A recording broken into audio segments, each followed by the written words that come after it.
Assalamu alaikum, my dear students. Welcome to NIVS Home School. I hope you all are fine by the grace of Almighty. Here I am Kamrun Nahar, Assistant Teacher of National Ideal English Version School, Day Shift. My dear students of Class 8, today I am going to take your Bangladesh and Global Studies class.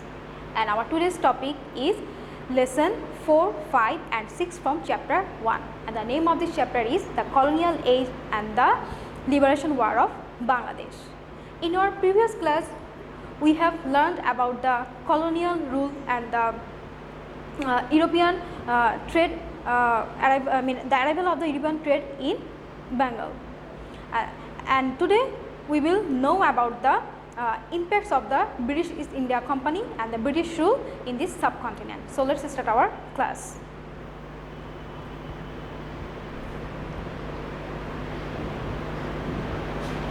Now, my dear students, look at the chart, and the name of this lesson is the exploitation of East India Company and the impacts of the British rule. And we all know that East India Company came to this part of this world, that means in Indian subcontinent, to do trade. And for this purpose, they made the British East India Company in 1600. That means in 1600 the British East India Company was established in England, and then the British came to India and they established a commercial base in Hooghly, and the year is 1651. The British East India Company established a commercial base at Hooghly, and in 1658 the British East India Company established a commercial base at Kashim Bazar. So the British East India Company established their company in 1600, and then in 1651 they established a commercial base at Hooghly, and in 1658 they established the commercial base at Kashim Bazar. But there are other European countries who came to this part of this world, because on the time India was very rich country and most of the Europeans came here to do trade, but their actual purpose was to rule over or to get the power of this subcontinent. And in 1630 the Dutch East India Company entered Bengal, but they could not compete the East India Company, and they left the country, and they proceeded towards Indonesia and Malaysia. Then another European company came to this part in 1664. The French East India Company arrived in Bengal in 1664, but the French East India Company also left this part because there was a battle between the French East India Company and the British East India Company, and the French defeated and they left India, and there were and they fought the battle 3 times against the British East India Company, and at last they left India. They left India, but before that they made a very strong commercial base at Chandanagar and Chuchura. Then in 1756 Nawab Alibardi Khan died, and we all know that the grandson of the Alibardi Khan, that means Nawab Siraj-ud-Dowla, ascended the throne.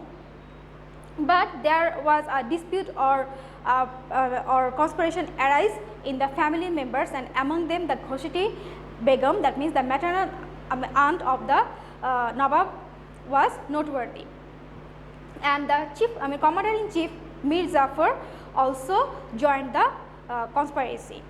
And there was another power greedy group who were the merchants on the time. They also wanted to gain the throne, so they all together made a conspiration against the young Nawab, and the British East India Company also took the advantage of it because they wanted to took the power of the capital Murshidabad. So a battle occurred in 23rd June in 1757, and it was known as the Battle of Palashi in our history. And in this battle, the Commander-in-Chief Mir Jafar betrayed the young Nawab, and as a result, the Nawab defeated in the battle, and the power of Bengal, Bihar and Odisha went to the control of the British East India Company. And what happened next? The Mir Jafar became the Nawab, but in 1765 the British commander Lord Clive officially got the Diwani. That means he got the ownership of Bengal, Bihar and Odisha. And Clive continued dual administration or diarchy in Bengal for some period. Or dual administration means, there were two rulers. One is one was Nawab and another one is the British East India Company. And it was a peculiar system, and in this system, in dual administration system, revenue collection, military control and running the administration were in the hands of the British. So as a result, the Nawab became powerless and got responsibilities, but the British East India Company got power without any duties. But the dual administration system became a curse for the people of the country, because the company increased the amount of the tax on the subjects, and they put extreme pressure to the subjects to collect additional tax. And besides this, a famine occurred due to drought for 3 years. And what is the name of it? Could you remember? Yes, Chhiyattore Manvantar. Okay, let's read. There was a great famine due to drought for 3 years, and this famine is known in history as the Chhiyattore Manvantar, meaning the famine of Bengali year 1176. And in this famine, 1/3 of the population of the Bengal was died. Now we will know about the major works of the British rulers. And during the British East India Company, there were several lords, and they are Wellesley, Warren Hastings, Lord Cornwallis, Lord William Bentinck, Lord Hardinge and Lord Dalhousie. And they did some work, and what are they? We will know. Number 1, land and revenue management was given to the British Governor General according to Indian administration law passed by British Parliament in 1858. Number 2, a class of Jamidars was created by implementing permanent settlement in 1793, and these Jamidars always remained loyal to the British. So these Jamidars never betrayed against the British government. British authority in the control of administration was ensured. Number 4, administrative offices, educational and commercial institutions were shifted to Kolkata from Murshidabad, and Kolkata became the capital of Bengal officially.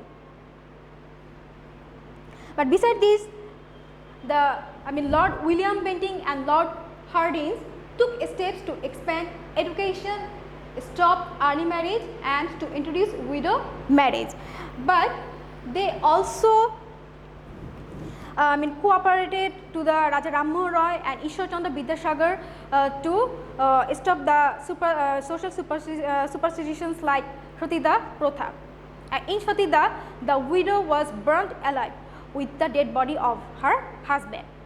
So the British also stopped this Satida, and then in 1857, Sepoy Mutiny spread in different barracks of British, and Sepoy Mutiny was led by Mangal Pandey and the Havildar Rajab Ali. And because of the Sepoy Mutiny, the East India Company was abolished and the Indian Rule Act was passed in the British Parliament in 1858. That means the power was taken by the British King. And now we will know about lesson 6, the movement against the East India Company and the British rule. The rule of East India came to an end with the promulgation of Indian Act rule, so which was done in 1858. And because of it, because of the Indian Rule Act, British King took the estate power of India in his hand, and he sent a representative and one minister of the British cabinet was appointed as the Secretary of State for India. That means the king sent his representative to run the country or to run the state or the subcontinent, and this secretary took the advice of a advisory board which is formed by 15 members, and the Governor General was called Viceroy, and the first Governor General was Lord Canning, and Lord Canning was appointed as the first Viceroy in India subcontinent. Then in 1861, the British government established their total control over India. So within in 1861, the British government took the power of India. And then in 1862, the function of Bengal Parliament started. But there was also the Indian Parliament. But at first in this parliament there were 12 members, and in 1892 the number of members in parliament was increased to 21. So at first there were 12 members in this parliament in 1862, and in 1892 the members of the number of members was increased and it was 21. So remember it.